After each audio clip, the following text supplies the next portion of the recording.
Ma maison sera appelée une maison de prière pour tous les peuples. C'est la déclaration du Seigneur dans sa parole. Et cette déclaration a été saisie par le réseau international de prière citadine afin de la mettre en pratique, et cela dans les églises et les communautés du Cameroun et d'ailleurs.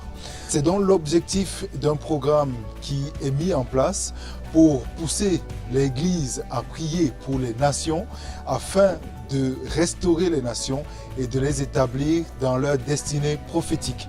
Nous avons rencontré le prophète Djombi Enyawe et puis le pasteur Agbo qui vont nous parler de ce programme dans cette vidéo qui va suivre tout de suite.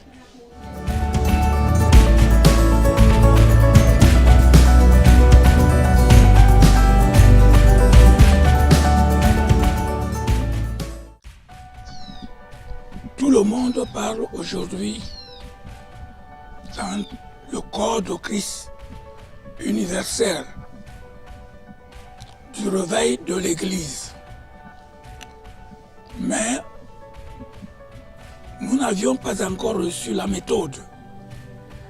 Nous n'avions pas encore reçu la révélation. Comment est-ce que ce réveil, en ces derniers temps, se manifester. On n'avait pas encore reçu par où. Parce que les années passées, ou alors les décennies passées, on a entendu parler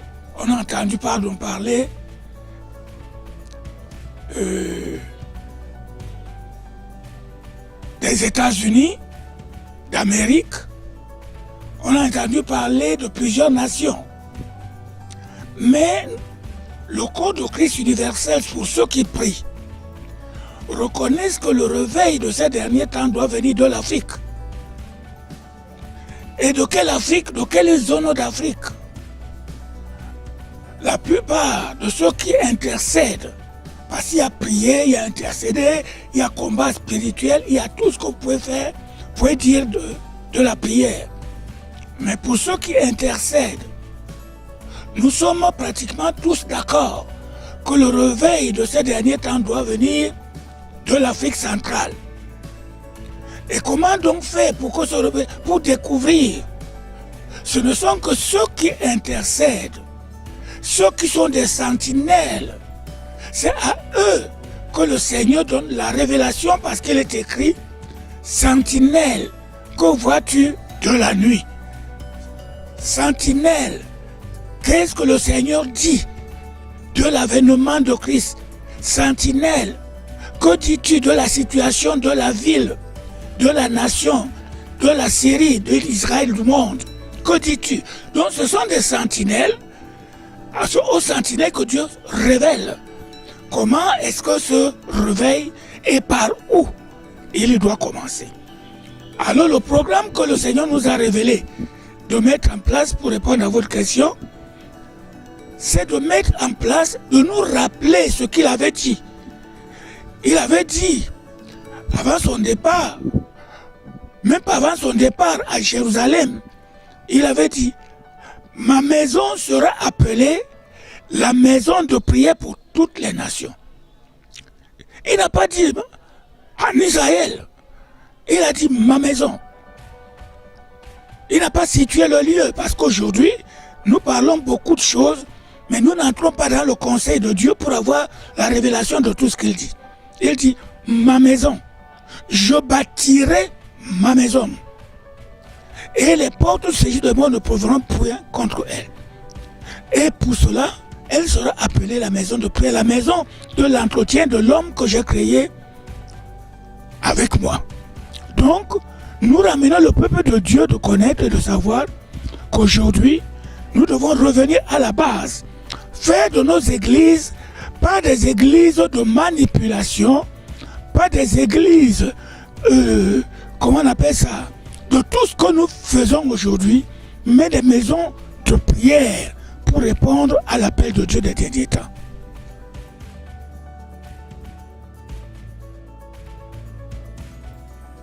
Ma maison sera faite la maison de prière pour toutes les nations, c'est beaucoup plus spirituel que physique. Mais si aujourd'hui, dans mon église locale où je persévère, j'introduis cette vision dans cette église. Appelons-le, excusez-moi sans publicité, l'église pilote de réveil. Et j'enseigne le peuple de Dieu d'être continuellement et constamment dans la prière. Et quand nous venons, nous prions beaucoup plus pour la vie de la ville, pour la vie du quartier, pour la vie de la nation où je me trouve. Et que vous, Monsieur Rod, vous êtes à Paris, vous êtes en train de prier, vous avez la même vision des choses. Vous êtes en train d'enseigner votre église. Je ne sais pas quel est le nom. Vous êtes en train de les enseigner que la prière est la base de toutes choses. Revenons à Dieu. Revenons comme il nous dit. Arrêtez, revenons. Et que nous revenons et que vous revenez vers lui. Dans la prière continue. Dans la prière persévérante. Je pense que nous allons évoluer dans la même dynamique. Et le Saint-Esprit fait donc cette église unie dans le domaine spirituel que ce que nous pensons faire aujourd'hui et que nous appelons par exemple l'écuménisme. Non, c'est pas ainsi que nous allons nous rassembler, nous allons nous unir dans le domaine spirituel. Il y avait 7 églises d'Asie et chaque église avait sa vision, sa mission sur la terre. Et quand Dieu est venu les juger, il les jugeait chaque église par rapport à la vision et à la mission qu'il a donnée. C'est comme les églises aujourd'hui. L'église du Cameroun a sa vision. L'église du Cameroun a sa mission. Mais si nous ne nous approchons pas de Dieu, comment saurions-nous la vision que le Seigneur a donnée à l'église du Cameroun?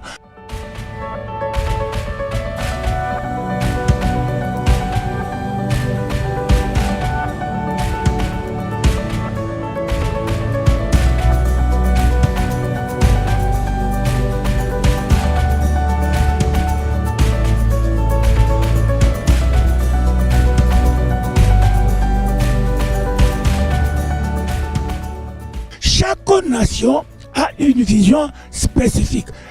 Chaque nation chaque ville a une mission spécifique dans la nation. C'est pour cela que quand nous rentrons donc dans la prière continue de l'église, le Seigneur va nous révéler. C'est lui qui va nous révéler. On n'enseigne pas ça dans les écoles bibliques. On n'enseigne pas ça dans les écoles de théologie. C'est le Seigneur qui se révèle et qui donne l'orientation et la planification du temps à son église.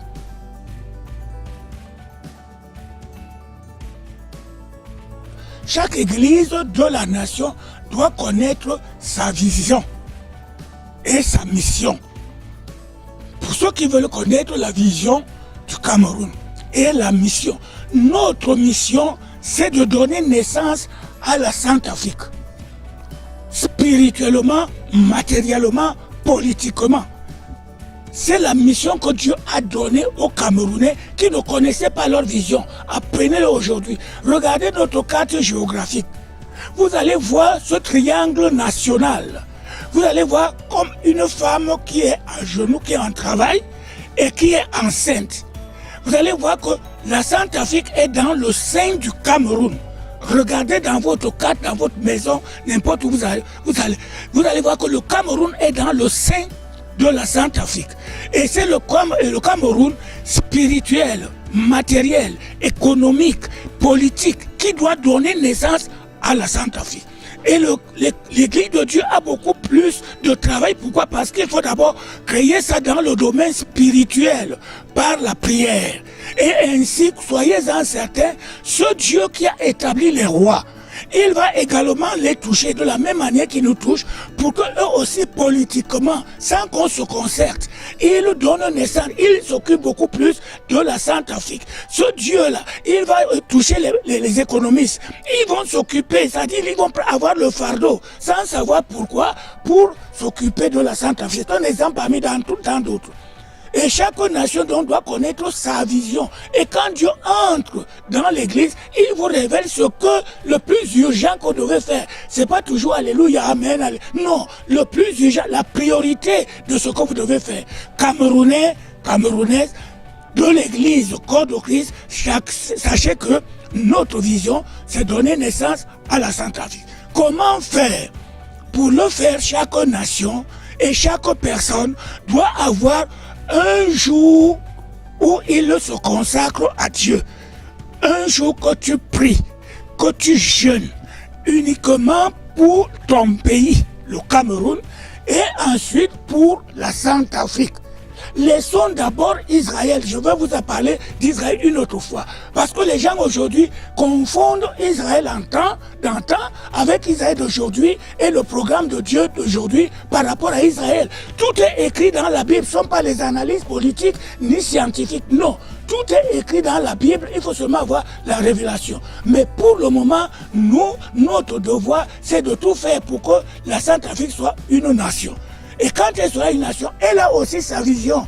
Je l'ai dit, j'étais à Centrafrique. Le Seigneur m'a conduit de le dire. Même aux autorités les plus levées de la nation centrafricaine d'aujourd'hui, ils soient au courant parce que je leur en ai parlé de ce qu'ils doivent faire et de ce que le Cameroun doit faire. Donc, nous devons, quand vous commencez donc à prier dans votre église, le Saint-Esprit va vous unir, non seulement dans le domaine spirituel, mais va vous conduire dans le contact, de manière que vous allez vous rassembler sans même savoir que vous êtes en train de vous rassembler, parce que vous allez peut-être organiser un jour la prière nationale. Nous avons fait ici en 2008. Nous sommes rassemblés, et je peux vous le dire en passant, puisque vous ne l'avez pas demandé, nous avons délivré cette nation, le Cameroun, des emprises de l'extérieur, spirituellement. C'est pour ça que vous voyez qu'ils n'arrivent pas à réussir aujourd'hui. Dans notre nation, les gens ne le savent pas. En 2008, nous avons pris 10 jours, nous avons prié nuit et jour, et nous avons délivré cette nation de l'emprise politique, de l'emprise économique des nations. Et c'est pour cela qu'aujourd'hui, beaucoup de choses se passent au Cameroun. Les gens ne savent pas d'où c'est venu, mais il y en a qui ont payé le prix pour que ça soit ici.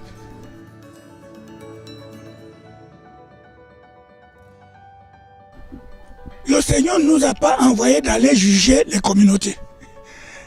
Il ne nous a pas envoyé d'aller dire que ceux-ci connaissent, ceux-ci ne connaissent pas. Il nous a donné une mission. Et quand nous arrivons, il nous arrive de faire cette mission. C'est lui-même qui saura comment faire pour toucher les communautés, pour toucher l'Europe, pour toucher les Amériques, parce que c'est une vision mondiale. Et n'est pas uniquement pour le Cameroun. Lui seul sait, il a planifié cela. Mais il faut seulement que nous commençons. Ne regardons pas les autres. Est-ce que nous sommes des juges? Il n'a pas fait de nous des juges, il n'a pas fait de nous des gens spéciaux, il a fait de nous des intercesseurs. Et quand nous intercédons, lui, il fait le reste. Le principe, c'est de ramener le corps de Christ du Cameroun. C'est pas, non, multiple, moi aussi je prie, nous aussi nous prions. Et nous, non, il y a des prières que Dieu n'entend pas. Il y a des prières que le diable intercepte. Et nous pensons que c'est Dieu qui a fait, alors que c'est le diable. Je disais souvent à mon fils ici, je lui disais, le diable connaît Dieu, l'homme ne connaît pas Dieu. L'homme entend seulement parler de Dieu. Adam a connu Dieu. Mais nous aujourd'hui, chacun pense connaître Dieu. Et chacun pense faire que Dieu m'a dit que, alors que nous le connaissons un peu comme ça. Mais ce n'est que lui seul, pendant qu'il va te travailler, il va me travailler, excusez-moi de vous tutoyer, il va me travailler. Il va nous unir sans qu'on le sache. Et on va s'accepter sans qu'on fasse des efforts.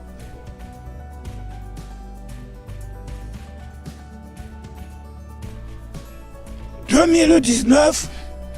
2019-2021, nous avions dit, pendant les 10 jours d'intercession que nous avons passés ici au Cameroun avec nos frères qui sont venus de Centrafrique, de Brésil, de Belgique, etc., que 2018, 2019, 2021, pour le Cameroun et pour le monde, c'est une période de grands défis. On disait ça, on ne voyait pas encore ce qui se passe aujourd'hui. C'était pas encore. Mais nous avons dit, le Seigneur nous dit, que 2019 à 2021, beaucoup et beaucoup de mauvaises choses se passeront dans le monde et aussi au Cameroun, puisque nous ne sommes pas hors du monde. Et nous voyons aujourd'hui, en 2019, on n'est même pas arrivé à la moitié. Nous voyons ce qui se passe dans le monde. Nous voyons ce qui se passe au Cameroun. Nous voyons ce qui se passe en France. Ça s'était jamais passé en France comme ça. Nous voyons ce qui se passe aux États-Unis. Donc ça doit interpeller le peuple de Dieu pour que Dieu nous donne les révélations continues. Parce que la révélation, c'est pas carré. La révélation est continue. Pendant que nous sommes dans l'obéissance, il continuera à nous révéler son programme et ce que nous devons faire. Même les sujets de prière, c'est lui qui va nous les révéler. Maintenant, aller à gauche, maintenant, aller à droite, maintenant, foncer. C'est lui qui nous donne les stratégies de combat. C'est pas nous qui les fabriquons par nos multiples livres que nous lisons, par nos multiples... Ce sont des méthodes qui étaient bonnes hier. C'est pour cela que Pierre et Jean pouvaient parler de la vérité présente. Ces méthodes étaient bonnes hier, mais ces méthodes aujourd'hui sont révolues, sont dépassées. On doit donc revenir vers Dieu et de façon continue et persévérante, et c'est lui qui va nous donner la continuité au fur et à mesure que le monde évolue. Je dirais seulement aux Camerounais de ne pas se plaindre. Pourquoi? Parce que tout ceci était prévisible. Parce que celui qui prie n'est pas surpris. Nous savons ce que nous devons faire, et s'ils veulent qu'ils s'approchent au réseau national de prière ici au Cameroun, ils vont voir comment Dieu agit, ils vont entendre ce que nous devons faire aujourd'hui à l'unisson, de manière que quand nous retournons dans nos églises dénominationnelles, nous allons amener ces sujets de prière de l'heure dans nos dénominations. Le réseau, ce n'est pas une église dénominationnelle, mais c'est le rassemblement du peuple de Dieu pour la prière stratégique, pour la prière d'intercession. Donc nous vous invitons, et vous savez que le réseau c'est où? C'est derrière la poste de Daïdo, à côté de l'église UEBC. Et on se retrouve là-bas tous les mercredis de 10h à midi. Et chacun rentre dans sa maison, chacun rentre dans son église. Que le Seigneur vous bénisse et qu'il bénisse davantage le Cameroun. Moi je ne me plains pas de ces bruits qui sont là, parce que je sais que Dieu est même présent dans la tempête. C'est un homme de Dieu qui a écrit ce livre.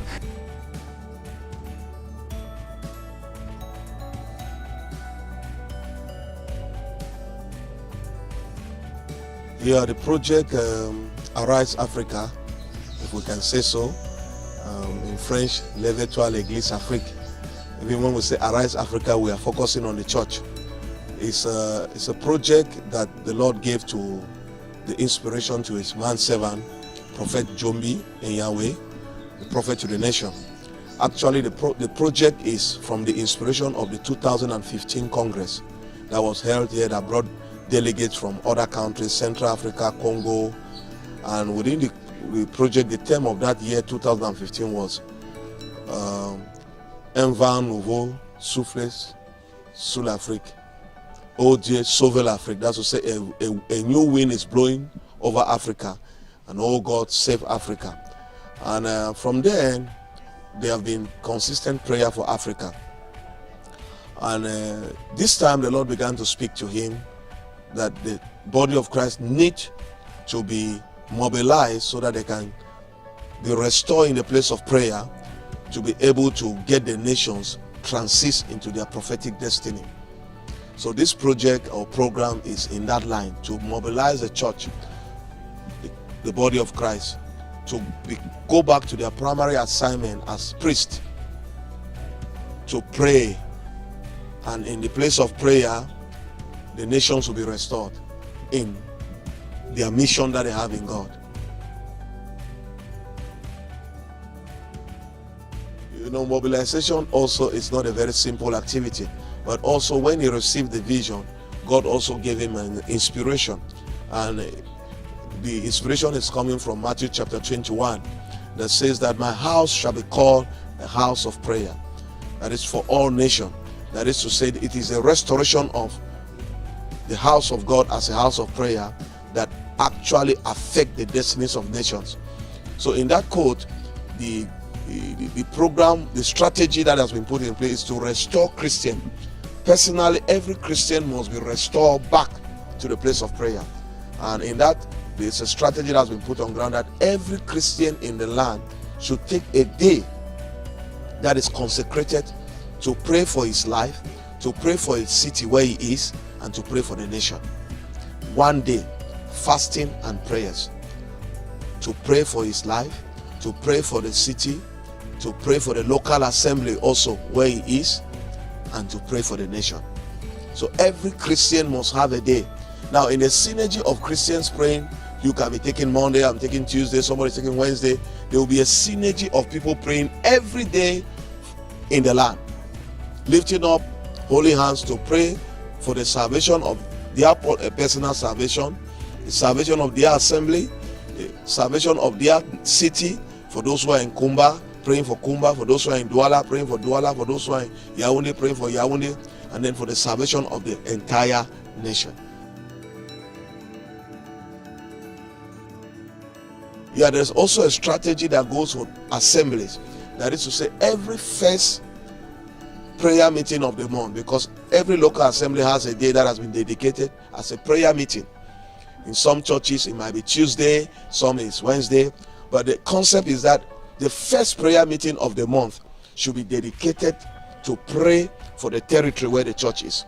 If the local assembly is in Boya, that assembly should take it as a responsibility, because that is a house of prayer for the nation, to pray for Boya.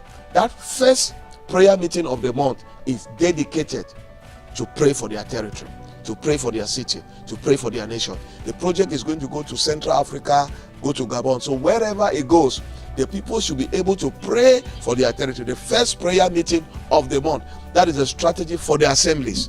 And we believe that since there's already a synergy of individuals praying per day, and there's already a synergy of first week of the month, local assemblies of different areas are praying together that week. We believe that synergy is enough synergy for the unity of the body of Christ.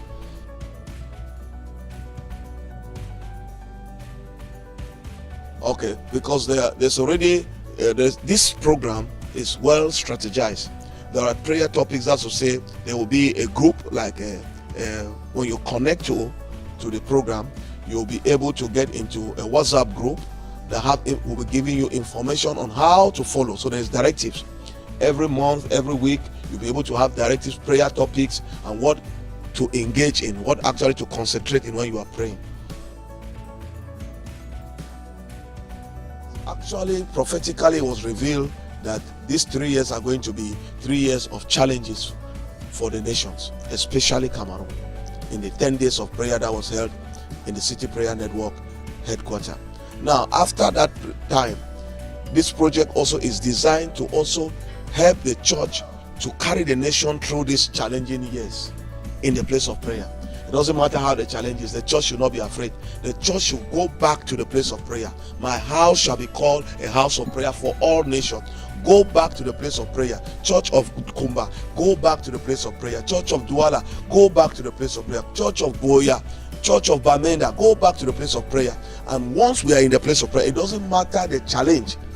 The church is going to sustain and carry the nation through within these 3 years of challenge. Even in Central Africa, the Church of Bangui, in Congo, the Church of Kinshasa, that's Congo Kinshasa, Congo Brazzaville, the Church of Congo Brazzaville. All the churches should be able to go back to the place of prayer, that is to say, to preserve their nation within these 3 years of challenge. And our call is also that people should be able to engage. It doesn't matter where you are. You might be a Christian even in London.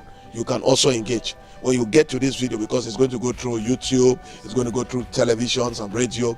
The idea is that the call is to mobilize the church to be restored back to the place of prayer, to preserve the destiny of the nations.